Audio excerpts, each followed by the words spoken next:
साहेब मी आलो असं साहेबांकडेच आहे. एक विनंती अशी साहेबाचं मत असं आहे की तुम्ही आणि संतोषभाऊ पवार आपले राष्ट्रवादी दोघं एकत्र बसावं आणि आपलं दोन्ही पक्ष सोलापूरमध्ये म्हणजे युती महायुती करावी अशी त्यांची इच्छा आहे, युती करावी म्हणून. मग तुम्ही पक्षाचे अध्यक्ष म्हणून तुम्ही दोघं जर उद्या बसलात तर हा विषय इथं मिटेल म्हणतात, आपण बसू म्हणतात त्यांनी. तुमची इच्छा तुम्ही एकदा सांगा, त्यांना आहेत माझ्यासोबतच आहेत.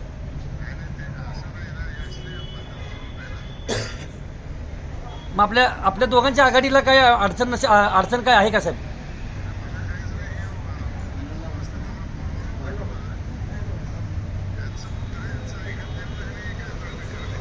नाही साहेब, एक विनंती काय माहिती आहे का, आता संतोष भाऊ पण आता शहराध्यक्ष इथं नाही आहेत, ते दत्तामामा भरणीच्या भेटीला गेलेले आहेत. हो सर. हां नाही, टीका केली आहे ती चुकीचं आहे साहेब, मला ती मान्य आहे. पण आता माझी एक विनंती आहे साहेब अशी आहे की आपण जर एकत्र आलं तर फार बरं होईल साहेब. माझी एक विनंती आहे की तुम्ही नाही बसणं अयोग्य सोडा साहेब. नाही अजिबात नाही.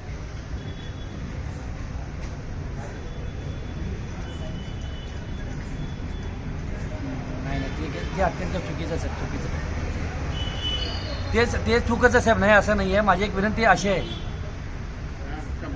हाय साहेब, मी त्यांच्या सोबतच आहे. मग त्यांची एक इच्छा आहे की तुम्ही म्हणजे राष्ट्रवादी अजितदादांचे आपले अध्यक्ष संतोष भाऊ आणि तुम्ही दोघं एकत्रित बसून आपल्या सोलापूरमध्ये जर आपली आघाडी झाली साहेब, बस तुम्ही आता त्यांनी माझ्यासोबत तुम्हीच शब्द द्या म्हणजे त्यांना बोलतो समोरच आहेत. मी सपाटे साहेबांसोबतच बसलो आता इथे येऊन.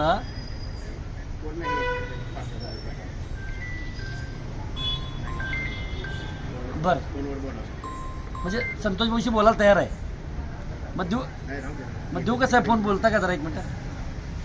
बरं ठीक आहे साहेब. मग उद्या 100% जरा बसलं तर बरं होईल. म्हणजे आता त्यांनी काम मी त्यांना सांगितलं. यस. हां एकदम बरोबर साहेब, एकदम. काय एक तर साहेब तुम्हाला साहेब माझ्या राजकीय करिअरमध्ये नाही का म्हणजे यशस्वी अध्यक्ष म्हणून मी तुमच्याकडे म्हणजे आदराने पाहतो.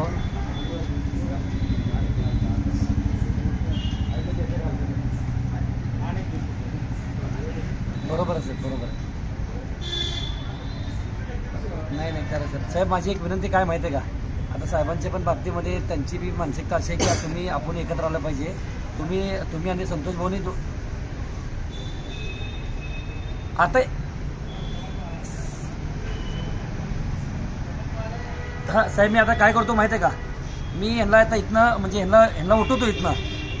आता इथं सगळे आपले म्हणजे दमानगरमधले प्रभाग 6 मधले बी सगळे पदाधिकारी इथं भरपूर जवळजवळ आता साहेब 35-40 जण आहेत साहेब समोर. नाही त्यांना फक्त म्हणजे एक विनंती की तुम्ही जर एकदा हे केलं तर बरं होईल साहेब, बाकी काय विषय. त्यांचं मत असं आहे की तुम्ही बसा म्हणते तो साहेब आघाडीसाठी. हो साहेब. हां मी घडून आणतो साहेब. ठीक आहे साहेब, चालेल. येस साहेब, येस, ओके साहेब. संतोष पवारांसोबत आता मी भाऊंशी पण बोलतो अध्यक्ष म्हणून, त्यांनी बी बसण्यासाठी तयार आहेत. आम्ही बसू, आम्ही चर्चा करू. आघाडी जर कसं काय करता येत असेल तर त्याच्यासाठी मी सकारात्मक म्हणून त्यांनी सांगितले. आता निर्णय तुम्ही घ्या. उद्या अजून तुम्ही माझ्याकडे बोट दाखवू नका म्हणजे झालं असा विषय. उद्या माझ्याकडे बोट वेगळं दाखवू नका म्हणजे झालं, तुझ्यामुळे उठलो असं म्हणाल नको. अध्यक्ष बसायला तयार आहेत. फोन लावून द्या की तुम्ही बोलतो माझी इच्छा आहे.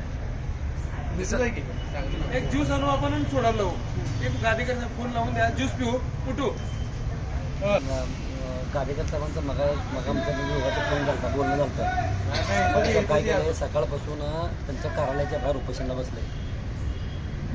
हां ते केलं, ते सगळ्या गोष्टी झाल्या. मग आता काय झालं माहिती आहे का, आता ही लईच विनाकारण काहीतरी विषय व्हायला लागले आणि आता सध्याची परिस्थिती वेगळी आहे. आता मी त्यांना भेटण्यासाठी आलो होतो इथं. माझी एक विनंती अशी आहे की त्यांचं मत असं आहे की आपण एकत्र झालं पाहिजे. अमुक त्या दोन्ही अध्यक्ष बसून त्यांनी चर्चा करतील. त्यांनी म्हणतील की राष्ट्रवादी अजितदादा आणि पवारसाहेब एकत्र आलं पाहिजे शहरामध्ये, असा विषय आहे. वर भेटलो मी म्हणतात आम्ही. पण शेवटी कसं आहे, ते तुमचा विषय आणि गाडेकर साहेबाचा विषय. बरं ठीक आहे, चालेल.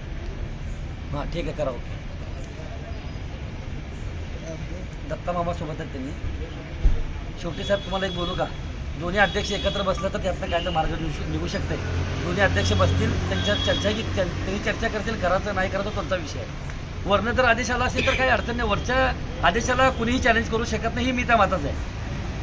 आदेश आला म्हणजे आधी तटकरे साहेबाला भेटलो, दादेला भेटलो, दोघांनी त्यांना अण्णा बनसोडेंना मला भेटायला सांगितले. अण्णा बनसोडेशी बोललो.